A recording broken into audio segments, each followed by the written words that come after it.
haut à droite, il y aura un lien vers une vidéo avec un peu plus d'explications, sinon le lien qui est déjà dans le descriptif. Alors, on nous donne ici un exercice de soustraction de durée. Donc si j'ai envie de poser cette soustraction, il va falloir que je fasse attention au piège, c'est que le nombre de minutes, 38, est trop petit par rapport à 47. Il ne faut surtout pas que je me lance dans cette soustraction. Je vais modifier l'heure d'en haut en me disant dans ces 8 heures, je vais récupérer 1 heure. Ça signifie que j'en aurai plus que 7. L'avantage, c'est que cette heure que je viens récupérer vaut 60 minutes. Ça va me permettre d'ajouter avec les 38. C'est-à-dire obtenir 98 minutes.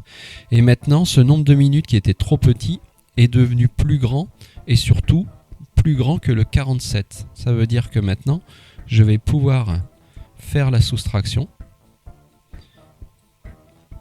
en commençant donc par les minutes. Donc je vais avoir 8 moins 7 qui fait 1, 5 moins 4 qui fait 5. Et j'obtiens donc 51 minutes. Pour les heures, 7 moins 3 me donne 4.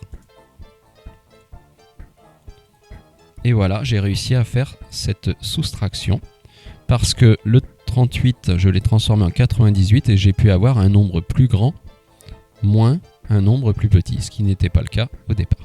On a une deuxième méthode par schéma qui consiste à se dire je vais enlever ces 3h47 minutes en plusieurs étapes. Je vais déjà enlever, le plus simple, c'est les 3 heures.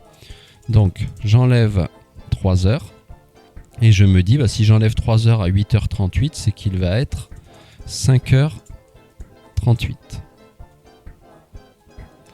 Ensuite, je dois enlever les 47 minutes. Mais ces 47 minutes, comme moi j'en ai que 38, je vais d'abord en enlever 38. Donc j'enlève 38 minutes. Et bien alors 5h38, si j'enlève 38 minutes, il est 5 heures. Et maintenant, je dois me dire, j'ai enlevé 38 minutes, mais j'en avais 47 à enlever. Ça veut dire qu'il m'en manque encore 9. Je vais donc enlever les 9 minutes restantes et j'ai plus qu'à me dire, si là il est 5 heures, quelle heure est-il 9 minutes plus tôt? Et je trouve qu'il est 4h51 minutes qui me donne le même résultat que par l'opération posée. Voilà donc 2 méthodes pour résoudre cette soustraction. En haut à droite, un lien avec un peu plus d'explications.